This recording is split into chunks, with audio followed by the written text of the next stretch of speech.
Bom, gente, bom dia. Vamos começar usando bem o nosso tempo, né?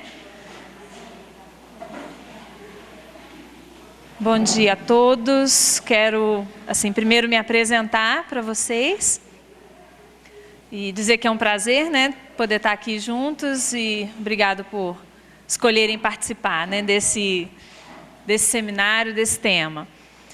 Bom, eu sou a Érica, eu sou assistente social e trabalho atendendo famílias na cidade de Macaé, no estado do Rio. E nesse último ano agora, eu e meu esposo estamos como missionários da CEPAL, desenvolvendo um trabalho de missões urbanas, né, na cidade de Macaé.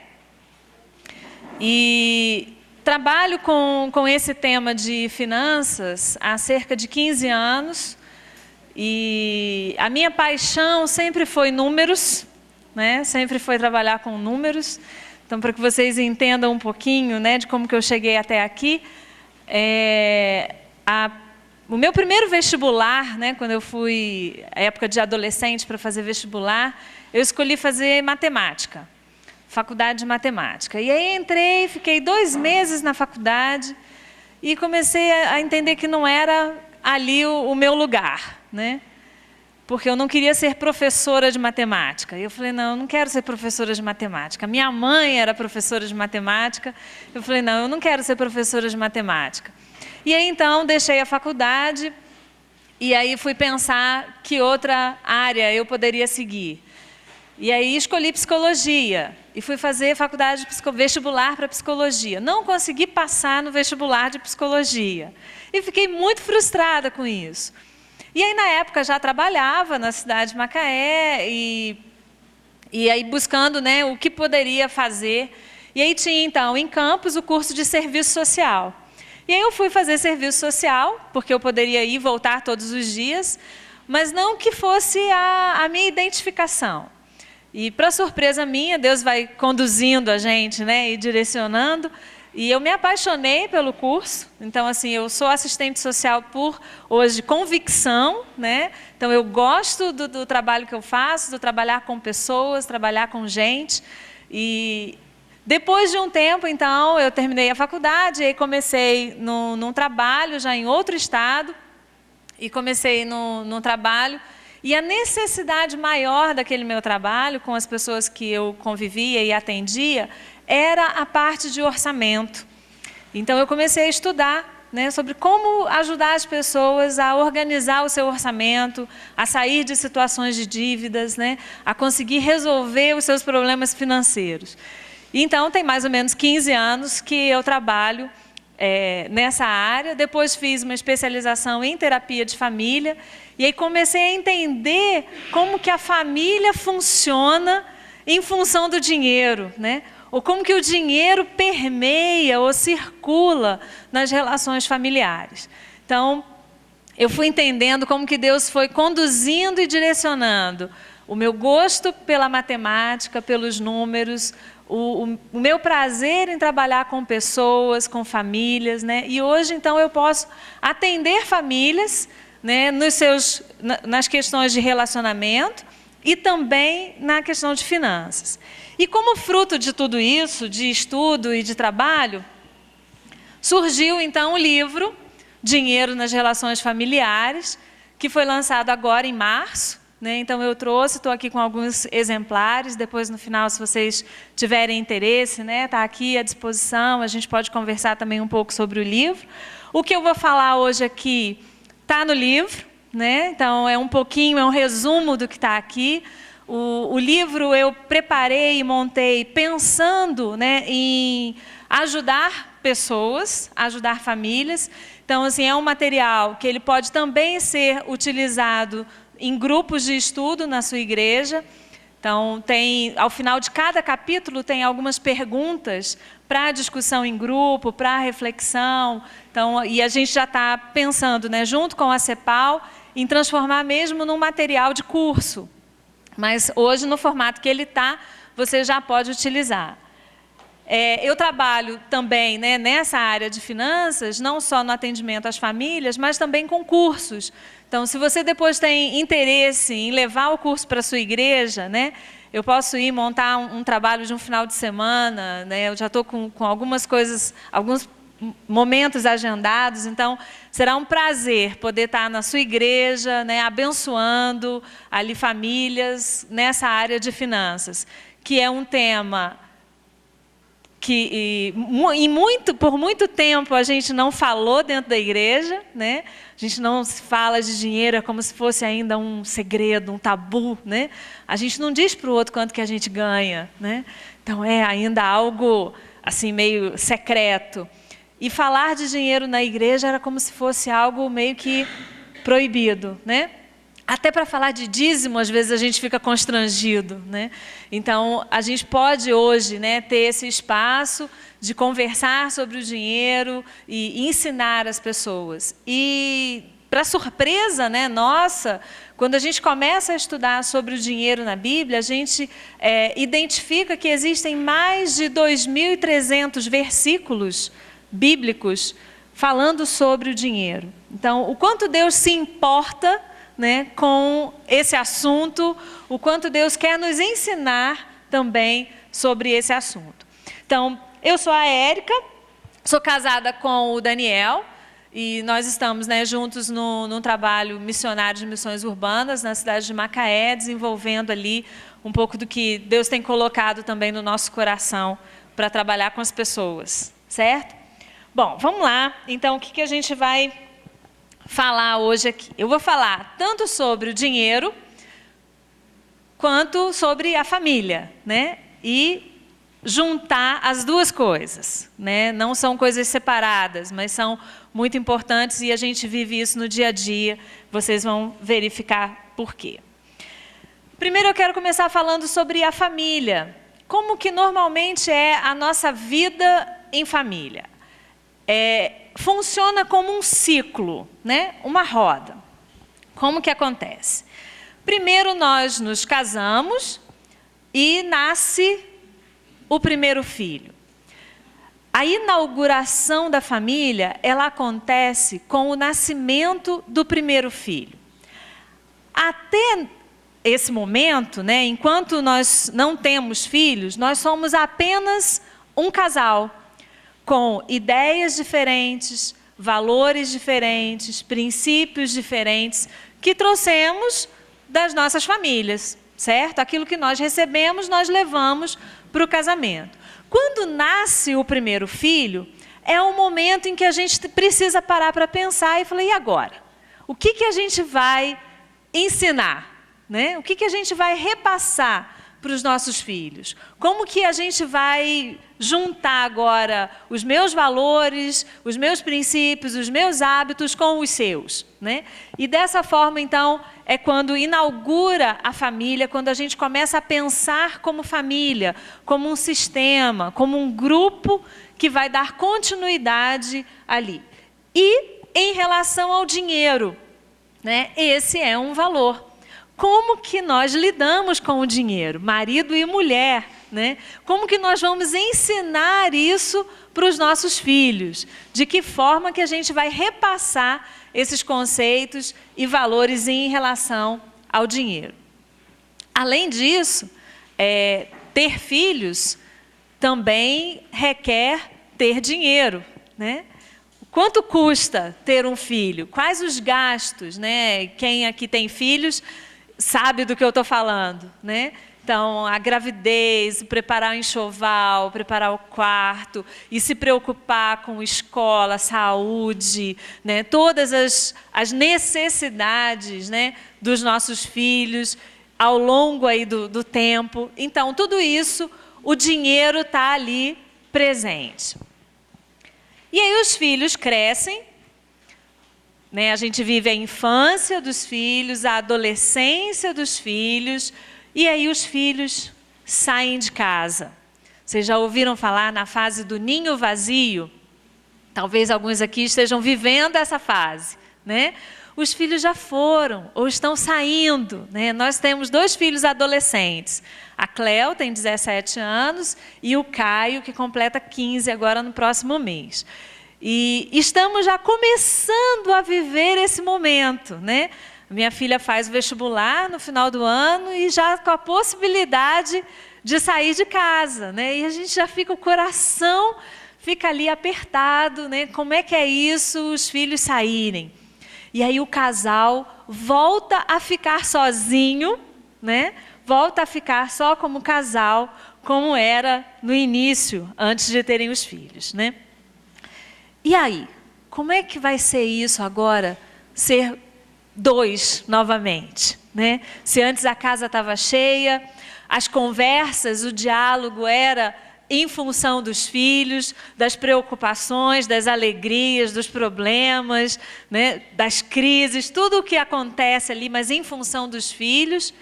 E agora, como é que fica o casal nesse momento, né? Quais são as implicações financeiras também nessa fase da vida? Porque é uma fase diferente, né? Às vezes a gente precisa ajudar os filhos que estão começando a vida, a gente vai falar disso daqui a pouquinho. E aí, não termina aí. Os filhos saem, crescem, constituem a família deles e volta para cuidar dos pais. Os pais já idosos, né? Talvez alguns aqui estejam vivendo esse momento, né? Porque essas fases, elas não são tão separadas, né? Então, às vezes, a gente vive esse momento. Eu, por exemplo, os meus pais já estão idosos e precisando da minha atenção, do meu cuidado. Então, ao mesmo tempo que os meus filhos estão saindo de casa, né? Ou pensando agora já, preparando para isso, eu preciso dar atenção aos meus pais que são idosos, né? Que também têm questões financeiras envolvidas. Muitas vezes os pais não têm um plano de saúde, ou então é quando o plano de saúde é mais caro, né? Para o idoso acima dos 60, 65 anos. A fase de gastos com medicação, né, aumenta. Então, são outros gastos que estão ali envolvidos nas relações familiares. Então, como que isso funciona? Então, percebem como que é um ciclo? A gente casa, tem filhos, os filhos crescem, eles saem de casa, e aí há esse retorno, né, ao começo, ou a volta para casa numa outra situação. Se antes os filhos eram cuidados, eles agora passam a ser cuidadores, né? Então, essa é uma fase, esse é um ciclo que a gente chama do ciclo de vida em família, que é a regra, vamos dizer assim, né? Existem as exceções, existem as interrupções, existem momentos ali que mudam todo o nosso contexto também familiar. E aí a gente vai ver como que isso está implicando também, né, ou como que o dinheiro está presente nesses momentos. Então, nesse momento da vida em família, quero destacar 2 pontos aqui. Como que pais e filhos lidam com o dinheiro e como que o casal lida com o dinheiro, certo? Então, pais e filhos. A situação ideal seria pais e filhos com a independência financeira. Nós vamos educar os nossos filhos para que eles saibam lidar e administrar com o dinheiro, né, administrar o dinheiro de uma maneira saudável, equilibrada. Vocês vão perceber que durante toda a minha fala, eu vou repetir essa palavra algumas vezes, equilíbrio, porque eu acredito que a forma mais saudável da gente lidar com o dinheiro é com equilíbrio, certo? Então, vocês vão me ouvir algumas vezes repetindo essa palavra, porque é nisso que eu acredito, né? Então, a gente vai ensinar os filhos a lidar de uma forma saudável com o dinheiro, para que eles consigam constituir a sua família, conquistar, né, o seu trabalho, o seu emprego, o seu salário e lidar com o dinheiro de uma forma equilibrada, de uma forma saudável. Da mesma maneira, nós pais vamos também tendo uma liberdade financeira, independência financeira. Mas, na realidade, no dia a dia, é isso que a gente vê? Não. O que normalmente a gente vê? Pais que sustentam os filhos adultos. Hoje a gente vive uma realidade na nossa sociedade brasileira de que o jovem, ele sai de casa até mais cedo, vai trabalhar, vai estudar, ele tem hoje o incentivo a estudar, né, a fazer faculdade, pós-graduação e tal, mestrado, doutorado, tem a sua situação financeira de uma forma ali equilibrada, porém ele não constitui família antes dos 30 anos. Então, essa é a chamada geração canguru. Se antes o jovem, aos 18 anos, 20 anos, tomava a decisão por constituir família, hoje os nossos filhos, com 25 anos, 28 anos, não estão pensando em casamento, não estão pensando em constituir família, né? Então, isso foi prorrogado por cerca de 10 anos na vida do jovem. Para nós pais, vamos aqui, né, confessar, é muito bom ter os filhos em casa. A gente não quer que os filhos cresçam, né? Que os filhos saiam de casa. E eu já me peguei nessa situação também, né? Falando com a minha filha, não, filha, você vai sair agora para estudar, não volta mais, né? Não, não vai não, fica aqui, né? Porque a gente quer ter os filhos ali próximos.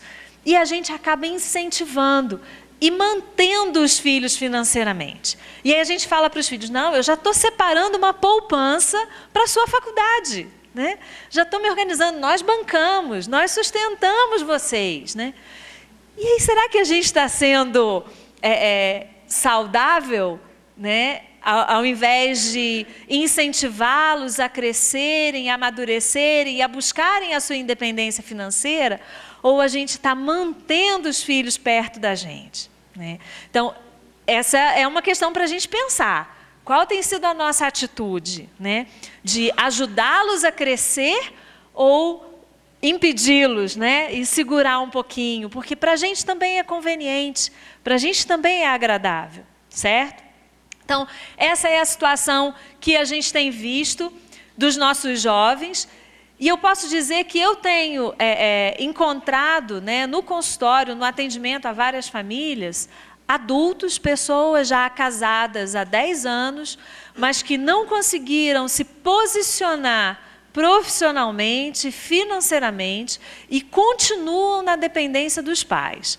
Eu atendi uma vez um casal que foi uma situação muito séria, eles estavam vivendo crise conjugal por conta dessa situação de finanças, mas por quê? Porque a mãe dele era a que bancava água, luz, telefone, todas as contas da casa desse casal. E aí o filho se sentia na obrigação de atender a todo pedido da mãe, porque ele precisava de alguma forma retribuir, né, aquilo ali. E o que acontecia? Às vezes a família estava programando um passeio, uma saída, e a mãe ligava e falava assim, filho, eu estou precisando ir ao supermercado. O que acontecia? Muda-se todos os planos, não vamos para o passeio, eu preciso ir lá levar minha mãe no supermercado.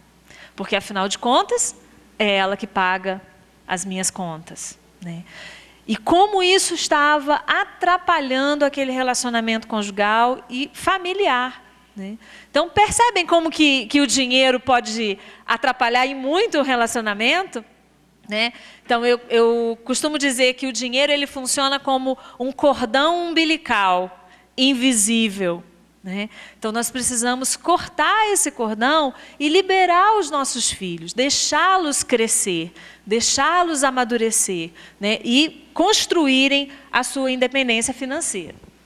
A outra situação, e aí é o inverso do que a gente também, né, a outra situação que a gente tem visto, que é o inverso a essa anterior, são os filhos que ajudam os pais financeiramente.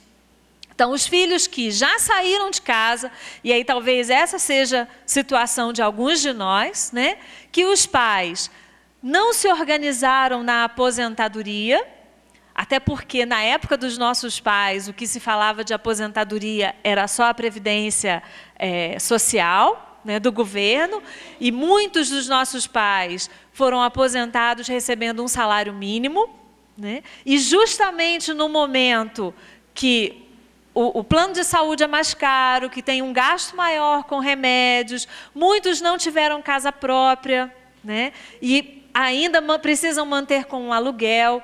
E aí o que acontece? Os filhos, numa situação financeira um pouco melhor, voltam então para ajudar esses pais.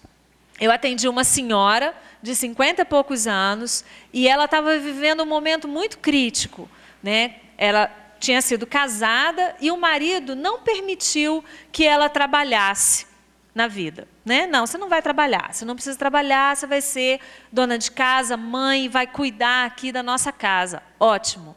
Só que ele também não fazia o recolhimento, a contribuição do INSS para ela.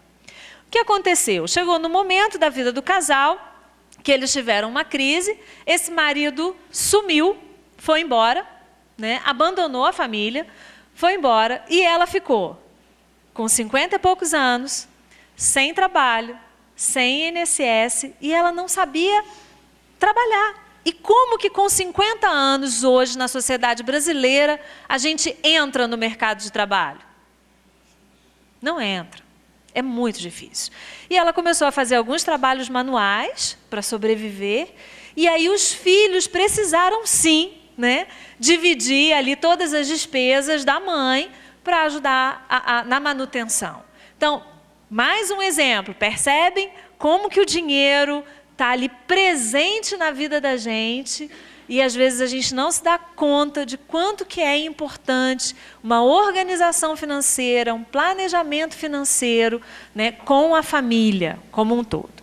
Então, são essas as situações que a gente vive e presencia e observa entre pais e filhos. E aí vamos falar do dinheiro no casamento, né? Como que isso acontece? Nós fomos educados a competir. Desde a nossa fecundação, já foi uma competição, né? Então, um espermatozoide venceu a corrida e nós estamos aqui, né? Então, isso já foi aí uma competição. Quando criança, nós fomos incentivados a ser o melhor aluno, o mais comportado, o mais obediente, né? O melhor, você tem que ser o bonzinho, a boazinha, comportado, obediente, sempre na escola, com as pessoas e tal. E aí a escola incentiva a gente a competir. Você tem que tirar nota A, né? Você tem que tirar 100. E sempre o nosso incentivo à competição com o outro. Eu tenho que ser melhor do que o outro. A sociedade incentiva isso o tempo todo, né? Nessa linha da escola, por exemplo, a gente é incentivado a ser o melhor aluno, sempre, né? E aí a gente vai para o vestibular, né? Se você quer entrar numa faculdade, vai para o vestibular. Já é uma competição de cara, né? E aí você vai lá competir com centenas de pessoas, dezenas de pessoas para uma vaga na faculdade. Você fica tranquilo depois que entrou na faculdade? Não. Se você não for o aluno que destaca, você não consegue depois uma posição no mercado de trabalho. Não é isso que a gente vê? E aí entra no mercado de trabalho, né? Tá tranquilo agora? Não.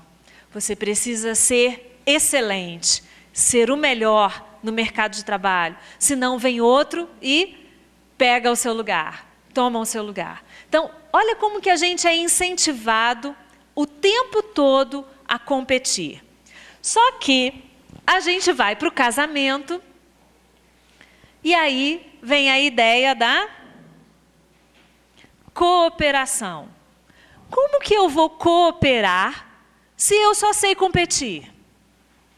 E a gente acaba levando para o casamento a competição. Competindo, marido e mulher. Quem ganha mais, quem manda mais, quem é melhor, quem tem uma posição de destaque. Isso está presente na vida do casal. E o dinheiro está ali, né? Porque o dinheiro ele é associado ao poder. Quem ganha mais é o que manda mais. E se o marido fica desempregado? Problema na certa, né? Eu atendi uma vez um casal em que eles decidiram que só ela ia trabalhar, que ele ia ficar como dono da casa. Tudo bem, foi uma decisão do casal, né? E aí o que acontecia? Iam passear no shopping, ele via um tênis e falava assim, bonito esse tênis. Aí ela falava, tá caro. E aí ela entrava na mesma sapataria, gostei dessa sandália, e levava. E ele ia falar o quê? Nada. Vocês acham que eles estavam vivendo de uma maneira tranquila com isso? Não. Esse marido chegou extremamente frustrado, né, dizendo assim, eu não posso comprar algo porque o dinheiro é dela. Então, assim, foi uma decisão que eles tomaram lá atrás, mas que eles não souberam lidar com essa decisão, que poderia dar muito certo, né? Mas percebem como que o dinheiro está nesse lugar do quem manda, quem dá as ordens, né? Então, a gente precisa ter muito cuidado com isso também. Como que a gente pode cooperar no casamento? Primeira coisa, conversando sobre o dinheiro. Como é que é na sua casa? Vocês conversam sobre o dinheiro? É meu dinheiro e seu dinheiro ou é nosso dinheiro? O ideal é ser nosso dinheiro, né? Se a mulher trabalha, eu e o marido trabalham, é nosso, é para a família. Tudo vai ser conversado, tudo vai ser decidido em conjunto. Então, se a gente não consegue conversar sobre o dinheiro, que é algo concreto, como que a gente vai conversar, vai dialogar sobre os sentimentos, sobre as coisas do coração, sobre as ideias? Impossível, né? Então, vamos conversar. Eu quero incentivar vocês, né, a voltar para casa e a conversar sobre o dinheiro. Né? Não só com o marido, mas com os filhos também. A ter esse diálogo em casa, de uma forma aberta. E aí tomarem as decisões em conjunto, cooperando, sendo ajudador, sendo colaborador, né? Se a gente vai competir, se a gente olha para as nossas diferenças e começa a competir, isso não vai dar bom resultado. Mas se a gente olha para as nossas diferenças como casal e entende que elas são complementares e que eu posso cooperar com o outro, isso vai ser importante. Então, no início do nosso casamento, nós vamos fazer 22 anos de casados, no início do nosso casamento, o Daniel falou, olha, você consegue muito mais, com mais facilidade, lidar com essa organização das finanças, então, isso é com você. Se vocês perguntarem para ele se tem dinheiro guardado, quanto que tem no banco, se está no vermelho, se não está, ele não sabe, né? Ele vai me perguntar, como é que está? Né? Como é que estão as nossas finanças? Porque não é a área dele, mas ele confia plenamente. Isso nós conversamos há 22 anos atrás, né? Como que nós vamos fazer? Então, toda a movimentação de banco, de cheque, quanto que vem no cartão ou não, se você perguntar para ele, ele não sabe, né? Mas porque ele fica tranquilo, porque ele confia plenamente. E toda a decisão nossa, né? Eu não compro nada sem falar com ele antes, né? Falou, ó, estou fazendo isso, ó, estou comprando isso, ó, paguei isso e tal, isso aqui está tudo ok. Então, a gente tem essa comunicação, a gente tem esse diálogo e as decisões são conjuntas, né? Se a gente está numa situação mais apertada, então, a família toda fica sabendo. Nós vamos conter juntos, né? Então, todo mundo vai estar ali na mesma sintonia. Agora, se está mais tranquilo também, se a gente vai investir em alguma coisa, se a gente vai aplicar o dinheiro em alguma coisa, também a família está ciente do que está acontecendo, certo? Então, nós podemos sim cooperar, olhando para as nossas diferenças como complementares. Eu preciso do outro, né? Eu sozinha não vou a lugar nenhum. Eu preciso do outro para a gente conseguir caminhar. Ficou claro, então, para vocês como que o dinheiro está presente na nossa vida, no dia a dia, né? Tanto na educação dos filhos, como no casamento, na relação conjugal? Alguma dúvida? Alguma colocação? Alguém quer fazer alguma pergunta? Alguma colocação nesse assunto? Não? Ok. Então, vamos seguir. E aí eu quero trazer algumas dicas práticas, né? Como que você vai lidar com o seu dinheiro de forma prática? E aí você vai levar isso para casa, claro, sua família não está aqui, né? Alguns estão sozinhos, alguns estão aqui em casal, e isso já é maravilhoso, né? Mas quem não está aqui como casal vai levar para casa, ou se você é sozinho também, né? Tudo bem, você aí se organiza também naquilo que há necessidade para você, ok? Então, algumas dicas práticas para a gente lidar com o dinheiro. É importante, nós precisamos saber, e aí gravem isso, né? Não é internet, mas é 3G. Então, grave aí. São 3Gs que são importantes para a vida da gente. Nós precisamos saber ganhar dinheiro, gastar dinheiro e guardar dinheiro. É bom ganhar dinheiro? É. É bom gastar dinheiro? É maravilhoso, é terapêutico, né? É bom guardar dinheiro?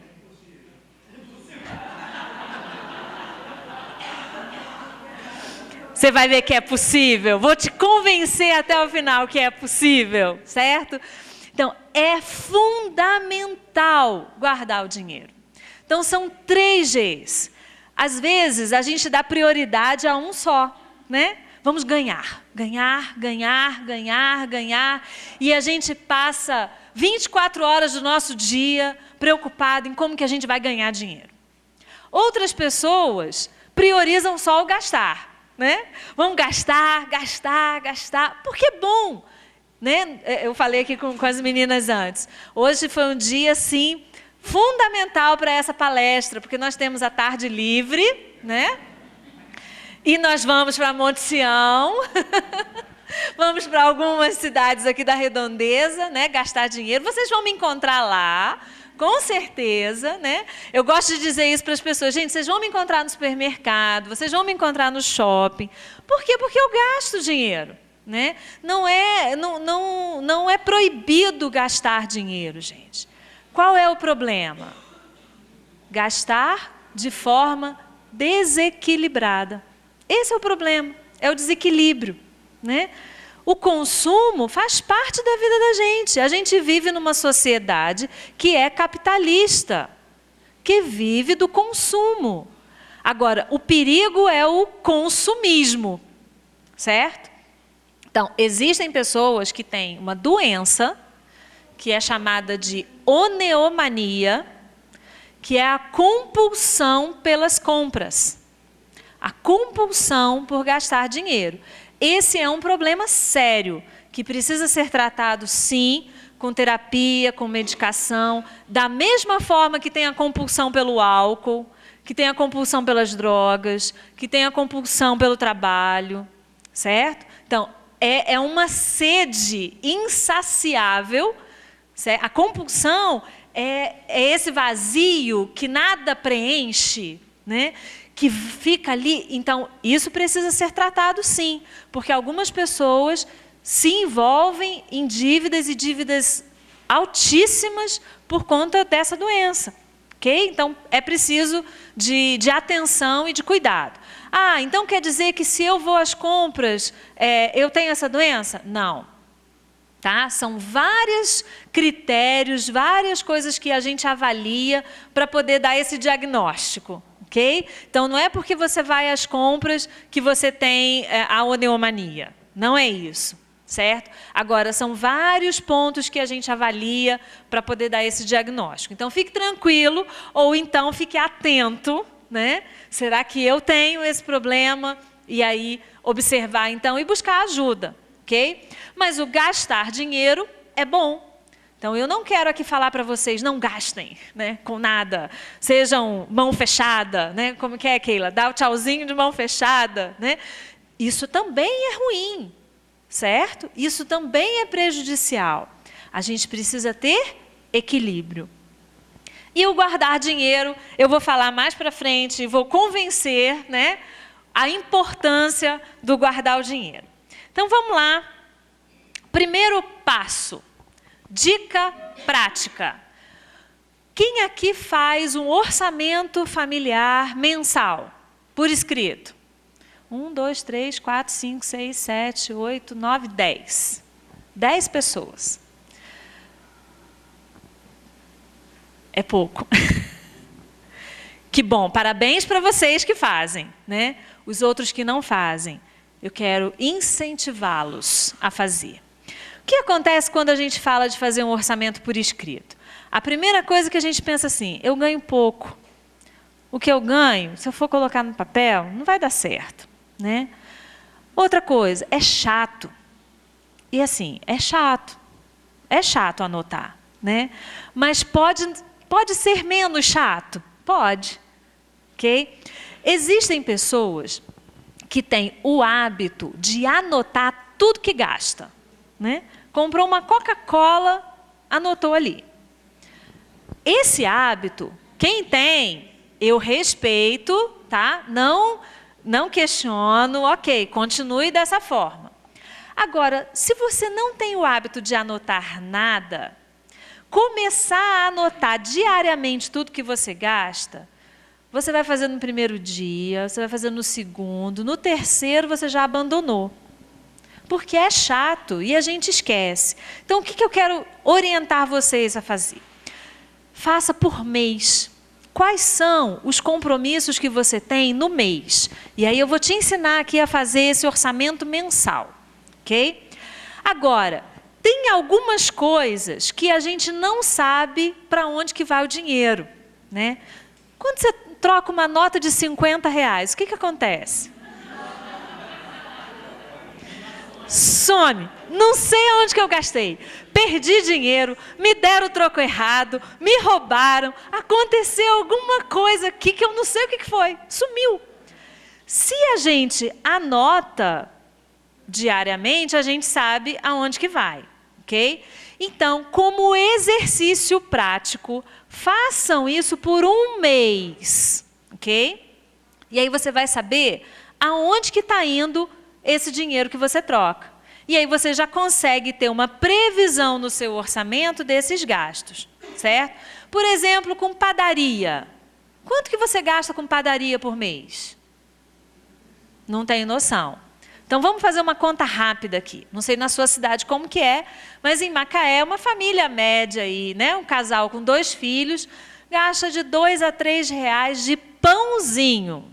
Sem o queijo, o presunto, o doce, o bolo, só o pãozinho, certo? Então, em média, R$2, daí 6 a 8 pãezinhos, né? Você não come todos os dias, só de segunda a sexta você compra pãozinho. Sábado e domingo, né, não tem pãozinho. Vezes 20. R$2 vezes 20, R$40 de pãozinho no mês. Ok? Então, isso é importante para a gente ter uma média. Porque aí você fala, o que a gente faz na minha casa é assim, pega a moeda que está aí em cima do móvel, vai ali comprar um pãozinho, né? Essa moeda brotou ali, assim, surgiu do nada? Não, é seu salário, gente, né? Não é dinheiro que aparece. O único dinheiro que entra é o salário, né? Ou uma oferta, né? Mas ele entra de uma vez, não brota do móvel. A minha mãe dizia assim, vocês acham que a gente tem pé de dinheiro em casa? Você já deve ter ouvido isso também, né? Então, realmente, a gente não tem pé de dinheiro em casa, ele não brota do nada, ok? Então, a gente precisa valorizar. E aí a gente, às vezes, anota só o grandão, né? O supermercado, por exemplo, né? Ah, essa é a conta grande. Mas a gente não tem noção de quanto que vai no dia a dia nessas coisas pequenas, certo? Então, vamos lá. Como que a gente faz esse planejamento por escrito? São 10 categorias. Eu vou colocar essas 10 categorias aqui. Você vai perceber que você gasta dinheiro em todas as 10 categorias, certo? Vamos lá.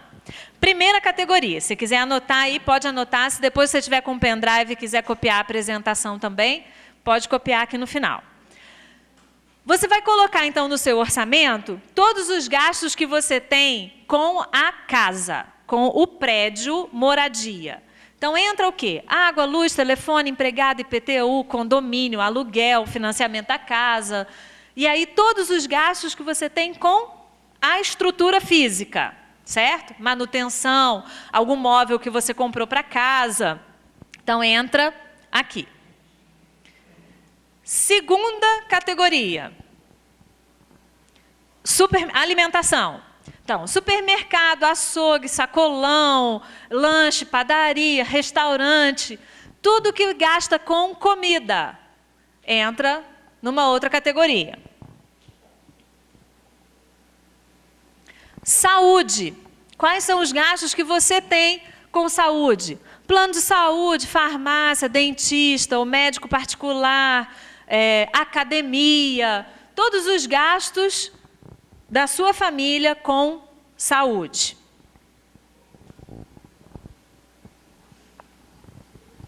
Educação, outra categoria.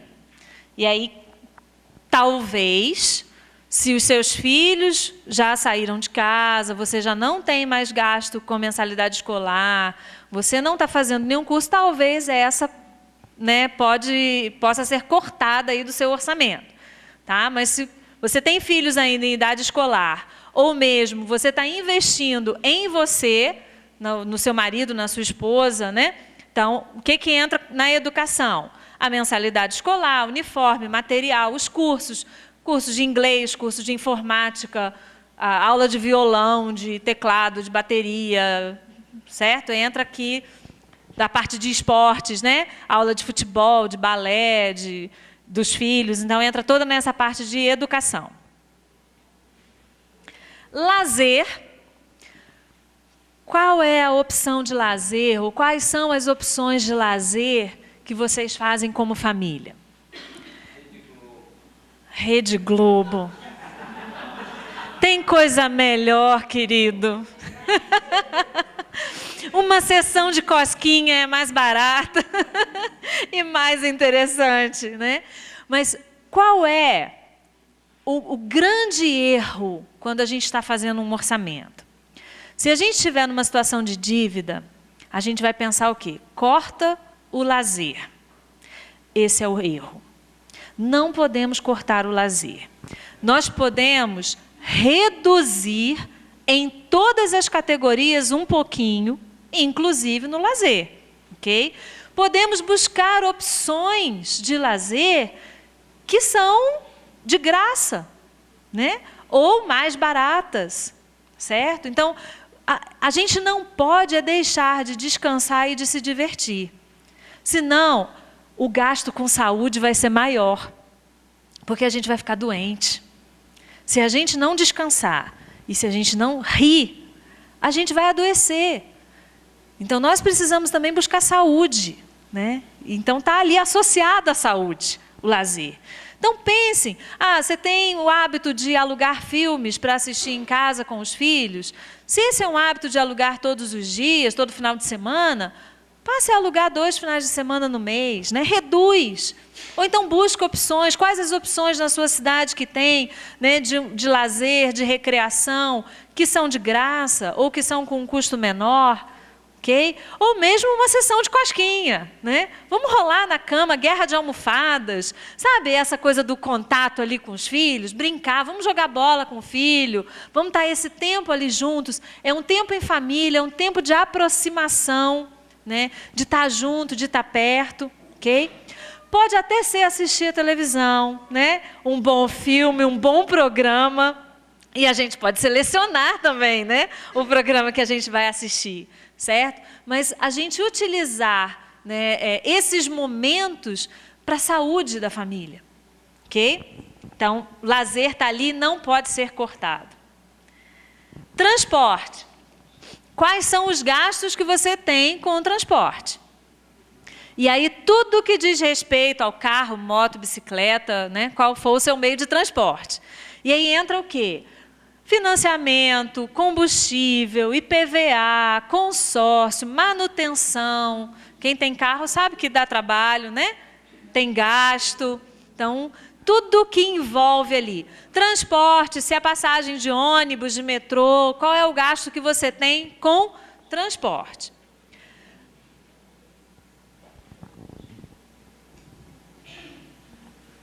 Bom, aqui tem 6 categorias. Eu falei que são 10. E aí talvez você esteja pensando assim, já foi o dinheiro todo. Acabou, né? E eu te digo que você tem gastos ainda nas outras categorias, né? Vamos lá, presta atenção. Vestuário.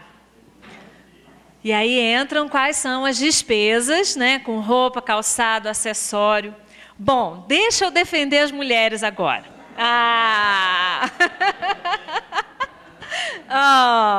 Né? Deixa eu defender as mulheres. Bom, o que acontece? Existe um mito, e aí é importante a gente pensar nisso. Existe um mito de que a mulher é gastadeira, né? De que a mulher é descontrolada com as finanças. Isso é mito. Isso é mito.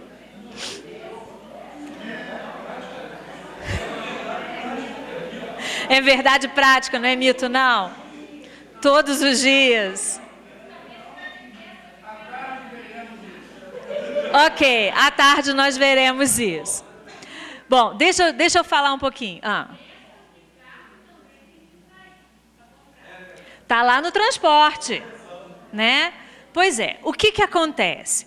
As mulheres, né, precisam, e aí isso tem tudo a ver com a questão emocional, porque a gente gasta dinheiro, né, todos nós, homens e mulheres, basicamente por emoção, certo? Então, assim, é claro que a gente compra aquilo que é necessário, tem as coisas da necessidade, eu vou falar disso, mas tudo tem ligação com o nosso emocional. Se está triste, compra. Se está feliz, compra. Se está de TPM, compra. Né? Se não está de TPM, também compra. Tudo tem a ver com o emocional. Mas para a mulher, e aí, lembra que eu falei da competição? Né? A gente também aprende a competir entre as mulheres. E essa é a competição mais cruel. Os homens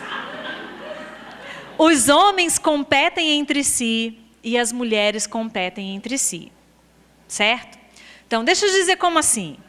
Por exemplo, a mulher, né, ela olha para outra mulher, assim, ó, de cima e embaixo, em fração de segundos. Raio-x, né? E sabe o sapato, a calça, a blusa, se está com a unha feita, se está com o cabelo cortado, se está arrumado, se fez escova, se não fez escova. Isso nós mulheres, não é assim, mulheres? É assim, né? Os homens, hoje, até se arrumam melhor, né? E vocês já repararam a quantidade de lojas masculinas que tem aparecido? Eu não sei na cidade de vocês, mas lá em Macaé, está chovendo de loja para homem. Né? Por quê? Porque os homens estão começando também a serem mais vaidosos e olharem para essa questão da roupa, certo? Mas os homens competem entre si em quê? No carro, nos brinquedos eletrônicos, certo? Então, assim, gente, isso é realidade. No relógio, né? Então, assim, todos os eletrônicos, o celular, o laptop, o iPad, tá, o tablet, bababá, tudo isso está ali entre os homens. Ah, na mulher bonita e arrumada que está do lado, né? Porque, mulheres, vocês já fizeram o teste de andar com a mesma roupa uma semana? Anda com a mesma roupa uma semana, né? E só que uma brincadeira. A gente, como missionário da CEPAL, a gente recebe as camisas da CEPAL, né?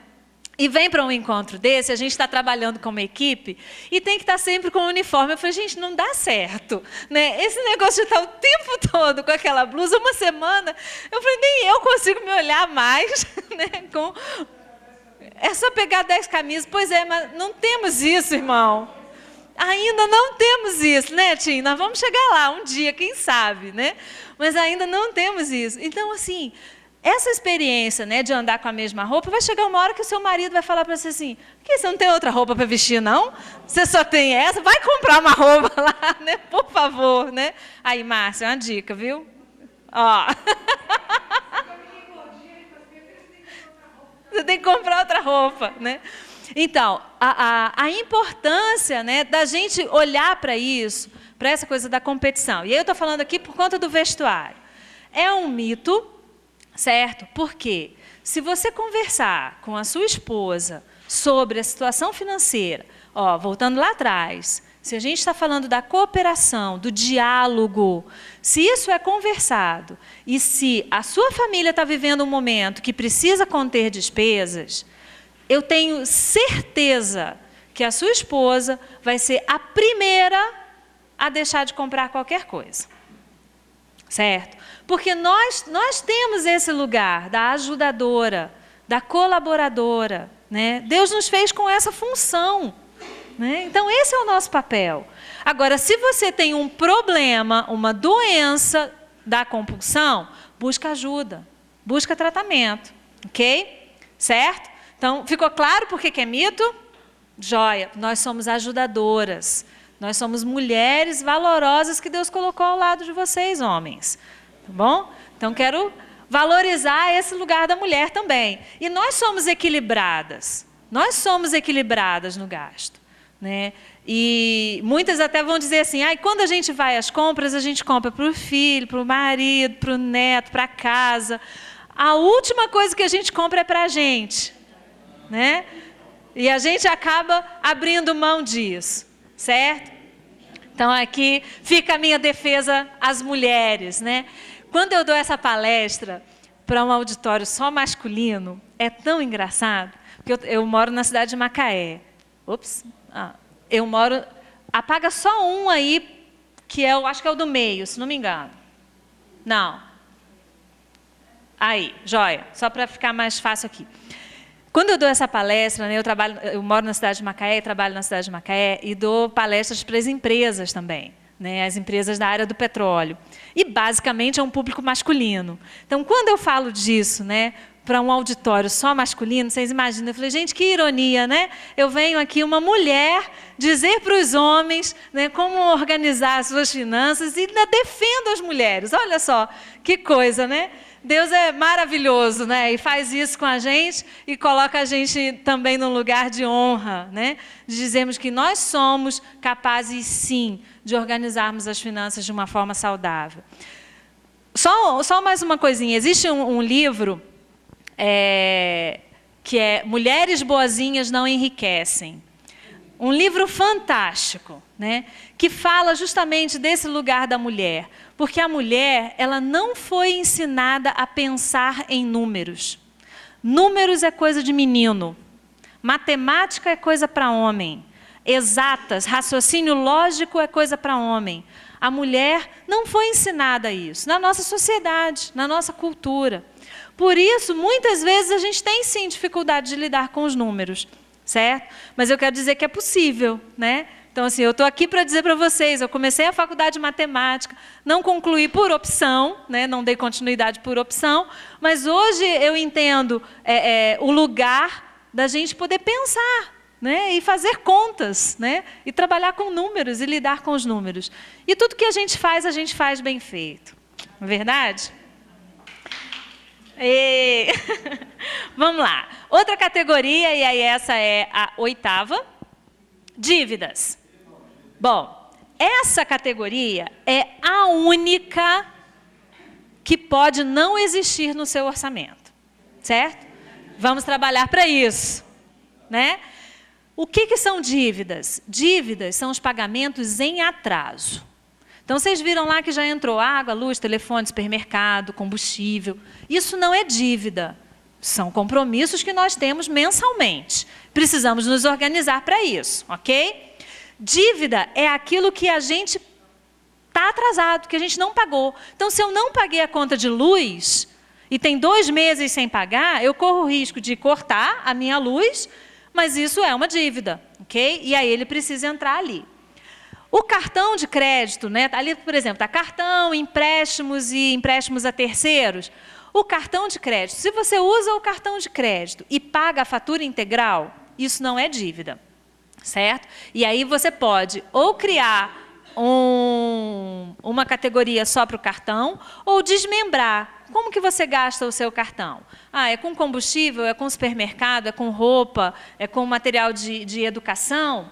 Ok, certo? Você vai desmembrar ali nas categorias.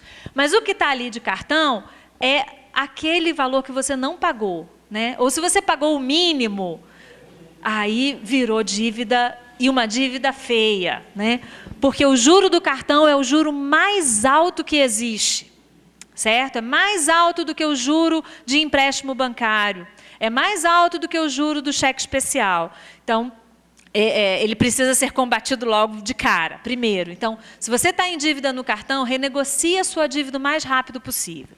E aí, entra nessa categoria quais são ali as faturas ou as parcelas do mês que você está pagando de renegociação, como, por exemplo, de empréstimo. Se você faz um empréstimo, por exemplo, para comprar um carro, e aí é um financiamento, ele não entra como dívida, ele vai entrar lá no transporte. Agora, se você faz um empréstimo para pagar o seu cheque especial ou para pagar alguém que você pegou dinheiro emprestado, aí sim ele vai entrar aqui como dívida, porque você está renegociando aquela dívida, ok?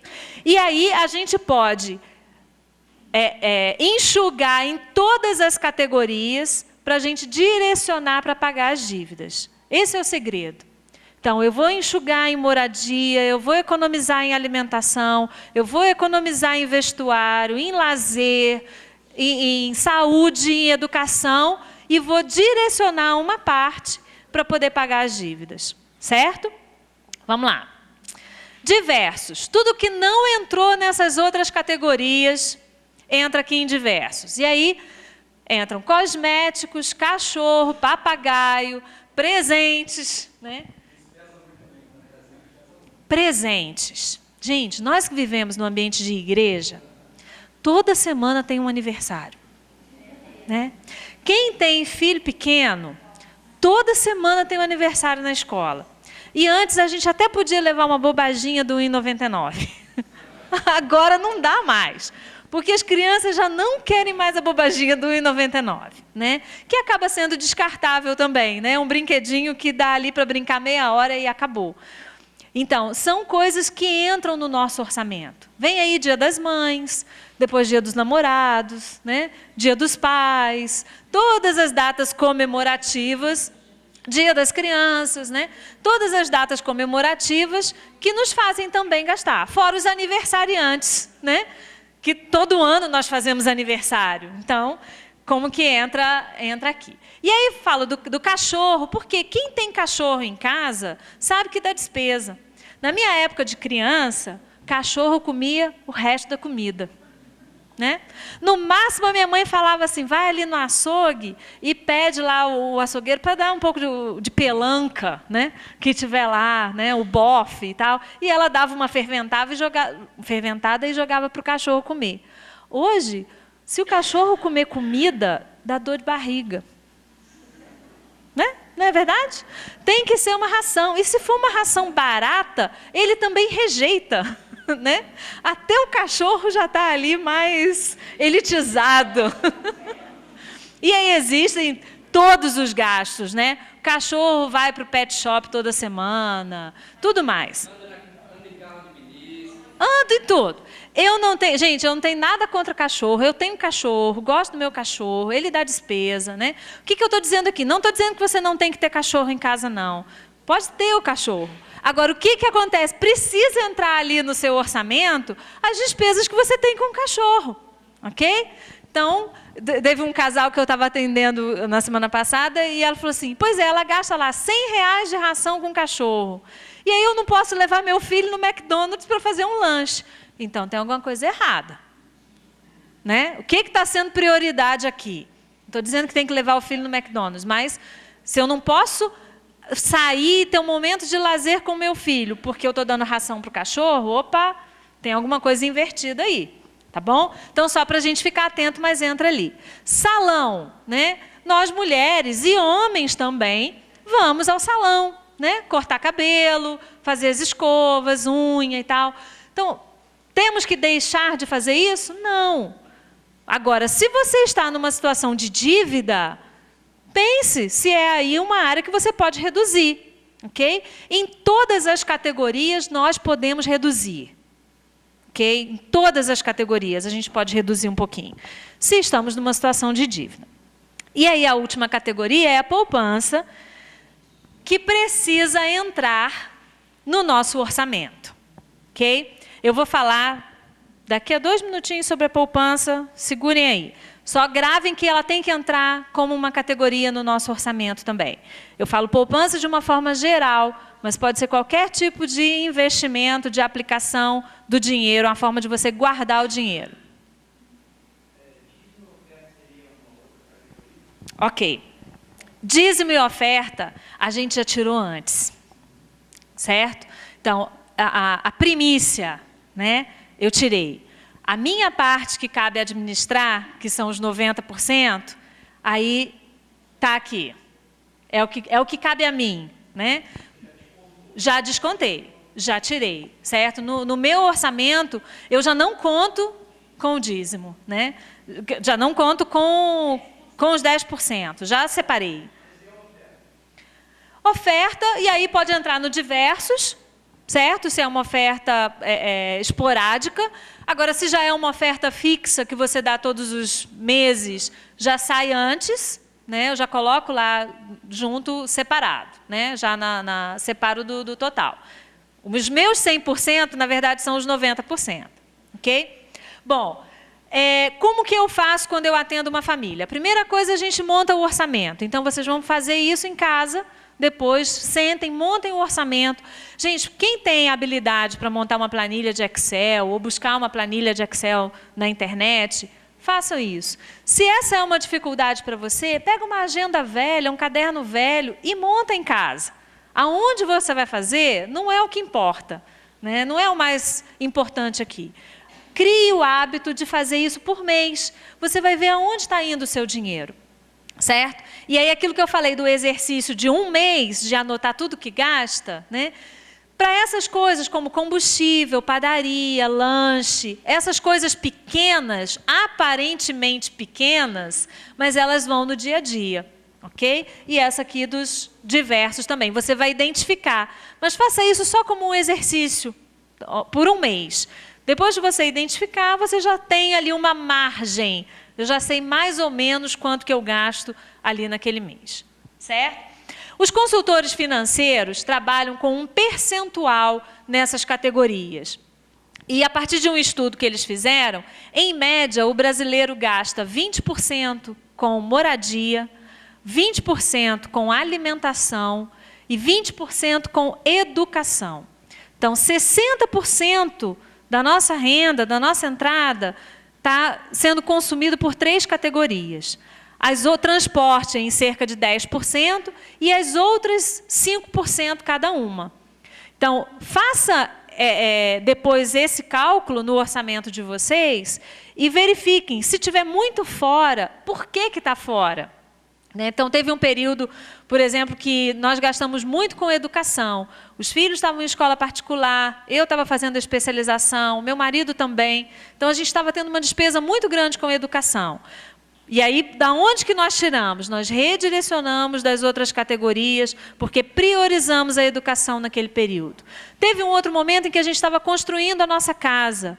Então, também tiramos das outras categorias e direcionamos para a moradia, porque era a prioridade naquele momento. Então, isso vai ajudar você a entender para onde que eu vou canalizar agora. Se é uma situação de dívida, vou reduzir e direcionar para a categoria dívida. E essa sim é a única que pode ser cortada e você não ter no seu orçamento. Ok? Vamos lá então? Seguindo aqui por conta do tempo. Depois que você coloca no papel, você vai identificar o que é essencial para a vida. Então, são 3 palavras: necessidade, gosto e desejo. Necessidade são necessidades básicas. Todas as categorias que a gente colocou ali incluem as necessidades básicas: moradia, alimentação, transporte, saúde, educação, lazer. Concordam comigo? Necessidades básicas. Então, estamos aqui. O gosto é para suprir uma necessidade básica. Só que eu tenho a opção de escolher. Por exemplo, eu gosto de comer uma picanha, né? Um churrasco saboroso, tal. Eu gosto de comer uma picanha. Tem problema em comer uma picanha? Não, nenhum. Né? Se você fizer um churrasco na sua casa, só se for muito gordo, mas a gente tira a gordura, né? Não tem problema. Se você fizer um churrasco na sua casa, me chame, me convide, vai ser um prazer estar lá com você, certo? Então não tem problema nenhum. Agora, eu quero reforçar isso, se você está numa situação de dívida, então, compre uma carne de segunda, dá uma cozida lá na panela de pressão, bota um tempero caprichado, né? Ela vai ficar saborosérrima, muito boa. Então, é disso que eu estou falando. O gosto é o quê? Eu gosto de algo, mas naquele momento, por uma situação de dívida ou de prioridade em alguma outra área, eu posso abrir mão daquele gosto para suprir uma necessidade básica. Okay? O que eu não posso é comer picanha e não ter dinheiro para pagar a luz. Concordam? Ok? Então, eu posso abrir mão de um gosto. Eu tenho que abrir sempre mão do gosto que eu gosto? Não. Se você está com o seu orçamento organizado e você pode comprar alguma coisa ou adquirir alguma coisa que você goste, não tem nenhum problema nisso, não é pecado. Certo? O pecado está em você ter desequilíbrio e sempre satisfazer o seu gosto e não ter dinheiro para suprir aquilo que é necessidade básica. E o desejo é a terceira palavra. O desejo não é para suprir necessidade básica. O desejo é algo que eu quero, não necessariamente que eu esteja precisando. Tem algum problema a gente querer alguma coisa, gente? Não. Não tem problema a gente querer, a gente desejar, certo? Aonde que está o problema? Inverter a ordem. Primeiro é necessidade básica. Depois, se o meu orçamento está organizado, eu posso sim me dar o luxo de escolher algumas coisas que eu gosto. E terceiro, eu vou me organizar financeiramente, eu vou planejar, eu vou guardar dinheiro para satisfazer os meus desejos, certo? E aí eu gosto de colocar ali algumas figuras, né? Por exemplo, celular, joias, passeio, E eu gosto de falar do celular. Eu tenho celular, primeiro quer dizer que eu tenho celular, uso celular, né? Não tem nada contra o celular, ele é bom, é útil. Agora, há 20 anos atrás a gente tinha celular? Não. E estamos todos aqui. Então, não é uma necessidade básica para a nossa sobrevivência. É útil, é importante, muitos de nós usamos por conta do nosso trabalho, então não podemos abrir mão dele também, certo? Acaba sendo uma necessidade por conta do trabalho. Agora, o aparelho do celular, né, que a gente precisa trocar de vez em quando, não precisa ser todo mês, né? Porque assim, a gente troca um aparelho hoje, se você for na loja na semana que vem, já tem outros 300 modelos à sua disposição, com mais aplicativos, com mais opções, e aí a gente vai sendo sempre incentivado a ter mais, né? A trocar, a ter o melhor, e aquilo que eu tenho já está ultrapassado. E é isso, nós estamos sendo contaminados por essa sociedade capitalista que incentiva a gente a consumir. Então, que fique isso muito claro. A sociedade vai incentivar a gente a satisfazer o nosso desejo. Esse é o perigo. A gente é bombardeado. A gente estava antes aqui conversando. Nós vivemos numa geração, acho que posso dizer a maioria de nós aqui, vivemos numa geração que não nos importávamos tanto com a roupa de marca, né? Não nos importávamos tanto, né? Com a roupa de marca, com a aparência. Hoje, os nossos filhos são bombardeados com isso, né? Então, tem que ser o tênis da marca tal, a calça da marca tal, a blusa da marca tal, a mochila da não sei das quantas, porque isso é um bombardeio, e aí isso é desejo. Então, não tem problema desde que eu tenha organização financeira para isso, ok? E que eu consiga manter esse padrão. Então, assim, você tem certeza se você vai conseguir manter esse padrão para o resto da sua vida? Então, a gente precisa ter cuidado com isso também, né?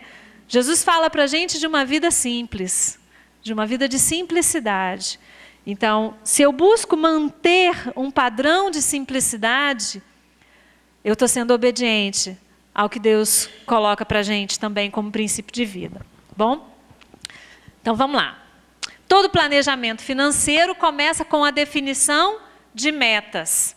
Então, ter objetivos, ter metas, é o que nos ajuda a fazer um planejamento financeiro. Então, não adianta você sair daqui falando assim, eu vou agora fazer as minhas anotações todos os meses e tal, vou fazer o meu planejamento mensal. Ótimo. Para quê? Você vai chegar aonde? Certo? O que você quer? Então, coloque metas, objetivos. Aonde eu vou chegar? Qual é o meu objetivo? O que eu quero alcançar? E aí pode ser uma meta muito simples, né? Eu fiz palestra uma vez em Macaé. A gente tem um programa, a prefeitura tem um programa de cursos para empregadas domésticas e cuidadores de idosos e várias capacitações nessa área. E eu dou essa aula, dou essa palestra numa das aulas desse curso. E aí uma vez veio uma moça conversar comigo, que ela estava assistindo, e ela falou assim, olha, Érica, é a segunda vez que eu assisto a sua aula, eu já assisti num outro curso, e eu fui desafiada por você a estabelecer uma meta. E a minha meta, o meu desejo, sempre foi colocar aparelho nos meus dentes. Mas eu não tinha condição de colocar aparelhos nos meus dentes. E eu coloquei isso como objetivo, como meta. E aí ela sorriu para mim, ela estava com um aparelho nos dentes. Então, isso é maravilhoso, né? Poder estabelecer uma meta e atingir, e cumprir, se organizar financeiramente para aquilo, né? Aprenda a poupar. E aí a gente já está caminhando para o fim, né? E aí eu quero falar sobre a poupança. A poupança entra lá como categoria no nosso orçamento. E aí duas coisas que são importantes. Primeiro, estabelecer a meta. Estabelecer um objetivo. Para que eu vou guardar dinheiro? Se eu não tenho um objetivo, se eu vou guardar por guardar,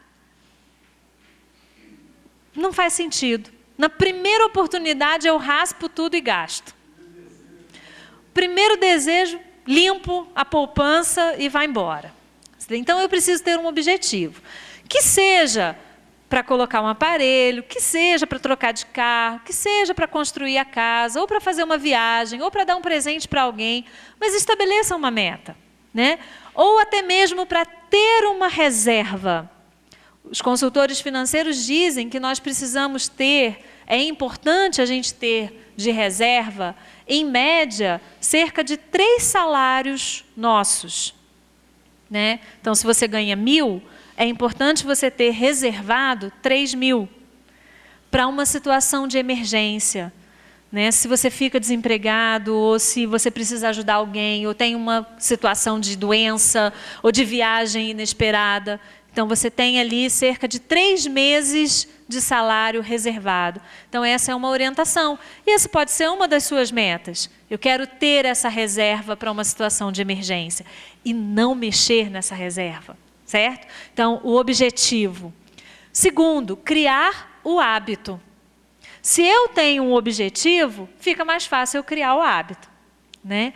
Criar o hábito colocando lá na categoria. Qual é o nosso problema? A gente pensa assim, se sobrar, eu guardo. Sobra? Não. Aí que o irmão lá falou, impossível, né? Então, assim, é possível. Se a gente separa um valor pequeno, e aí, lembra que eu falei dos percentuais? Então, pode ser 5% da sua renda, pode ser 1%, pode ser 0,5%. Você pode separar R$10 por mês e guardar com um objetivo. Ah, Érica, mas R$10, pensa assim, se eu separar R$10 por mês, né, que seja no cofrinho em casa, no final de um ano eu vou ter pelo menos R$120 ali guardado. Dá para comprar uma roupa, né, para o Natal, por exemplo. Certo? Então, para criar o hábito, faça esse exercício. Ok? Então, separar, coloca na sua planilha e comece com um valor pequeno. Não adianta você falar assim, eu vou separar R$100. Se você não vai conseguir. Então, coloque um alvo pequeno para você iniciar, para você começar. Eu quero dizer que há cerca de 17 anos, há 18 anos atrás, a gente não fazia poupança.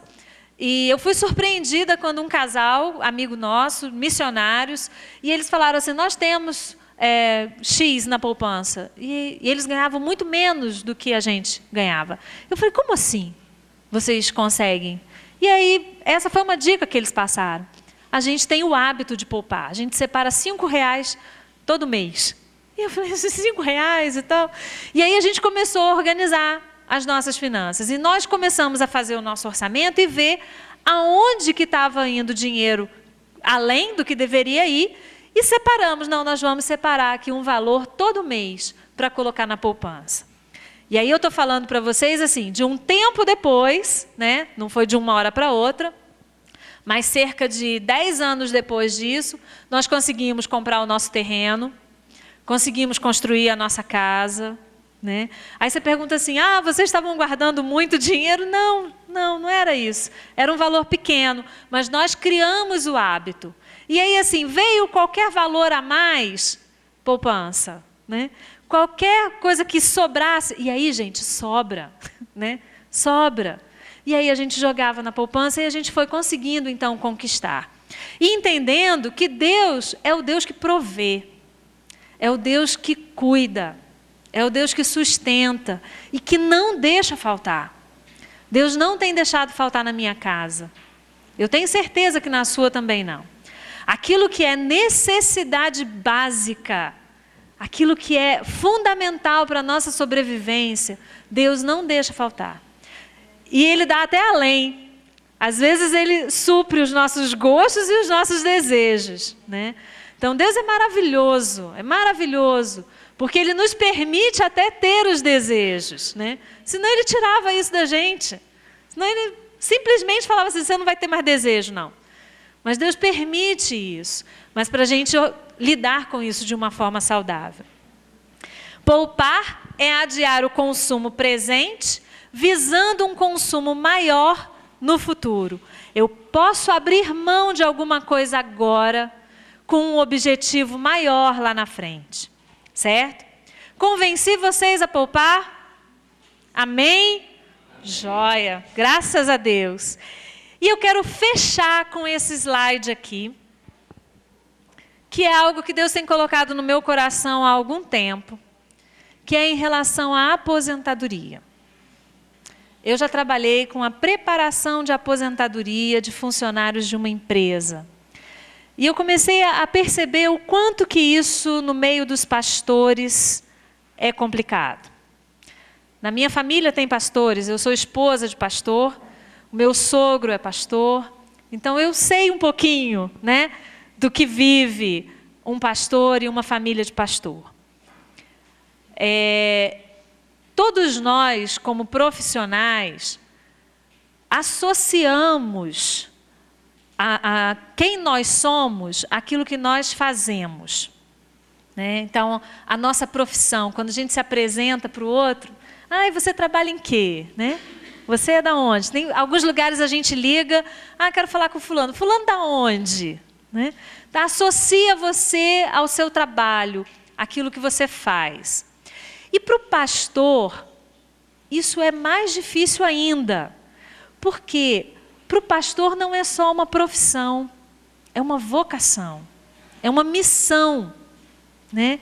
E aí você por 20, 30, 40 anos trabalhando naquela função, como que é de repente deixar de ser pastor? Porque é isso que é aposentar. Você vai deixar de trabalhar, deixar de ser pastor. Será que o pastor consegue deixar de ser pastor? Isso é difícil, né? Deixar a igreja. E como que as finanças estão aí envolvidas nesse momento? Muitos pastores não deixam o seu ministério por questões financeiras, porque as igrejas não se organizaram e não prepararam uma aposentadoria para o pastor, ou o pastor não fez um plano de aposentadoria para isso. Então, eu quero incentivar aqui, principalmente aos homens ou às mulheres aqui, não sei se tem alguma pastora, mas a se organizarem financeiramente para a aposentadoria. E quando é que eu tenho que pensar nisso? Na véspera da aposentadoria? 1 ano antes? 2 anos antes? Não. Desde que a gente começou a trabalhar, né? Então, essa é uma dica, por exemplo, que eu falo para minha filha, que tem 17 anos. Ela já contribui com o INSS, né? Ela já trabalha, já contribui com o INSS. Eu falei, minha filha, pelo menos o plano básico você precisa ter. E a partir do ano que vem, já vamos pensar numa previdência privada, né? Já vamos organizar para isso, porque é olhar lá na frente, é programar, é planejar um futuro. Então, se você ainda não tem a previdência privada, se organize em função disso, ou de uma poupança, de alguma forma, para que a sua aposentadoria não seja prejudicada. E aí fica a pergunta, quando nós somos crianças, nos perguntam, o que você quer ser quando crescer? Né? Associando quem nós somos àquilo que nós fazemos. E aí eu pergunto para vocês hoje, o que você quer ser quando se aposentar? Será que a gente pode fazer essa pergunta? Será que eu deixo de ser a pessoa que eu sou porque eu deixei de trabalhar? Será que eu deixo de ser vocacionado, comissionado, porque eu não estou mais à frente de uma igreja como pastor? Então esse é o desafio para você pensar. E aí Salomão deixa um ensinamento para a gente, para todos nós. Não se mate de trabalhar tentando ficar rico. Nem pense demais nisso, pois o dinheiro pode sumir de repente, como se tivesse criado asas, e voar para longe, como se fosse uma águia. Então, ensinamento de Salomão para nós. Então, vamos concentrar a nossa atenção, o nosso foco, numa vida de equilíbrio entre trabalho, família, vida pessoal, administrando as nossas finanças de uma forma saudável, equilibrada. Ok? Eu quero agradecer o tempo de vocês aqui e quero fechar orando por vocês. Quem chegou depois, eu estou com o livro, então tudo que eu falei aqui está aqui no livro, custa R$20. Ele vai estar disponível também no stand da CEPAL Digital, certo? Então depois, se você quiser adquirir lá, divulgar, levar para a sua igreja, né? Será um prazer poder passar um final de semana com vocês, né? Então eu monto um curso, né? Eu trabalho com um curso de 12 horas, estudando assim a fundo, né? Os 6 capítulos do livro, e a gente trabalhando. Então, assim, será um prazer poder servir vocês, aonde vocês estão também. Então, tem o meu contato, depois você pode pegar aqui comigo também, e será um prazer estar junto. Sim.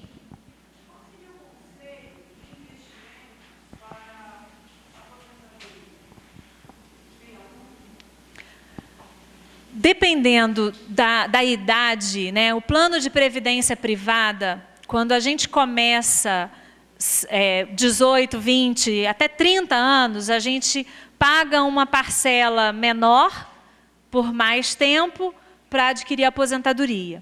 Depois dos 40 anos, 45 anos, a parcela da previdência privada fica muito alta e muitas vezes inviabiliza a gente pagar. Então, a minha sugestão é fazer uma reserva mesmo, né? Se não começou antes dos 45 anos, então é fazer uma reserva, ou até mesmo investimento em imóveis e ter um aluguel, por exemplo, né? São várias alternativas que a gente pode pensar juntos, e aí cada um na sua realidade também, ou fazer uma reserva mensal, uma poupança, um investimento, investir em ações. Aí são várias as possibilidades de investimento, dependendo do valor que você pode disponibilizar mensalmente também no seu orçamento para isso.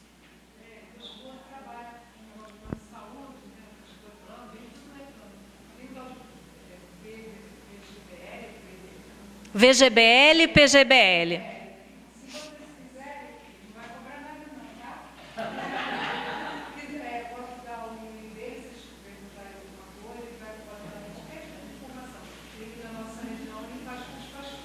Joia, é o pastor Marcos, que é o esposo da Márcia, e é alguém que pode servir e orientar nessa área também.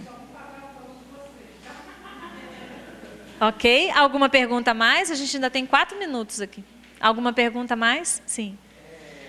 Como é que você vê a educação financeira com esse movimento do governo federal, e até o Estado do Rio de Janeiro, criando a Escola Nacional da Educação Financeira? Como é que você vê esse mercado? Eu também já faço curso de palestras nessa área. Como é que você vê esse mercado? Olha, eu te digo que hoje é uma necessidade da sociedade aprender a lidar com o dinheiro. Então, toda iniciativa, ela é bem-vinda, né? Então, que seja do governo, que seja da igreja, que seja nas escolas, que sejam de profissionais independentes, mas eu acredito na educação financeira, eu trabalho para ver uma geração que saiba lidar com o dinheiro de uma forma saudável e equilibrada. Então, assim, essa é a minha paixão, né? Eu estava assistindo a palestra do Bill Hybels hoje pela manhã, não sei se vocês assistiram ontem ou hoje, mas falando da gente identificar a nossa paixão, né? Então, assim, eu trabalho para ver uma geração que saiba lidar com o dinheiro de uma forma saudável. Então, qualquer iniciativa que seja dos bancos, do governo, das igrejas, a sociedade precisa. É uma necessidade, né? Hoje a gente falar, ensinar os jovens, os adolescentes, as nossas crianças a lidarem com o dinheiro de uma forma saudável. Porque é um bombardeio que existe. Por exemplo, existe o Instituto Alana, é um instituto aqui de São Paulo que trabalha na fiscalização de propagandas para crianças. E eles têm impedido vários comerciais, várias propagandas de serem divulgadas, de irem ao ar, né? Ou mesmo outdoors, porque incentivam o consumo, incentivam a violência, incentivam a alimentação inadequada, incentivam a briga em família, né, o descontentamento com a família. Esse é um instituto que não é cristão, né, para surpresa nossa, mas é um instituto que tem feito um trabalho excelente, é uma ONG, né, um trabalho voluntário, que tem feito um trabalho excelente. Então, tem assim a minha aprovação, né? Então, que o governo faça isso, porque é papel do governo também, né? Orientar e incentivar mesmo a educação financeira. Então, tem o meu incentivo. Eu queria falar acerca de que idade concernente a mesada para a criança. Ok. A partir do momento que a criança saiba fazer 1 mais 1, 2 mais 2, você já pode sentar com ele e dar a mesada, né? E ensinar. A mesada é um instrumento para a gente ensinar os filhos a lidar com o dinheiro, né? Então, a partir do momento que a criança já saiba fazer continha, e aí, é claro, você não vai dar um valor alto, né? E para que você vai dar a mesada? Para isso, olha, é para gastar com isso, né? E separar uma parte, separar o dízimo, separar uma parte para ajudar a outra pessoa, né? Então, ensinando ganhar, gastar e guardar para a criança com a mesada. É um instrumento valiosíssimo. Incentivo a mesada, mas não simplesmente dar a mesada. Sentar para ensinar a criança a administrar o dinheiro. Ok? Eu sou de uma geração onde os pais nos ensinaram a trabalhar, ganhar dinheiro. Mas, em contrapartida, nunca nos ensinaram a administrar o dinheiro, porque também nem todo pai sabe. Sim, é verdade. Então, eu acho que nós, como pais e até líderes em algumas igrejas, a gente deveria estar preocupado com essa área, de ensinar isso aí. Sim. Porque hoje eu estou aqui, hoje eu sei onde economizar ou como administrar, mas há algum tempo atrás eu não sabia disso. Aham. Então, que essa preocupação fosse despertar dentro de nós, né? Ensinar isso. Você falou agora da mesada, isso aí é um ensino, porque a maioria das pessoas dão a mesada, mas não orientam como distribuir essa mesada. É verdade. Nós vivemos, né, fomos educados financeiramente, não pelo ensino verbal, né? Nós aprendemos observando os nossos pais. Como que eles lidavam com o dinheiro. E aí eu falo disso no livro, né? Eu aprofundo isso no livro. Como que nós recebemos dos nossos pais a lidar com o dinheiro. Pela observação, pela imitação, né? Então, talvez você tenha aí uma frase que você ouviu do seu pai, né? Ou do seu avô, ou da sua mãe. Então, por exemplo, uma frase que era muito comum eu ouvi era: não coloque o chapéu onde você não pode alcançar. Né? E aí eu aprendia isso, falei, opa, eu não posso dar um passo maior do que as pernas, né? Então eu não posso assumir compromissos que eu não posso arcar.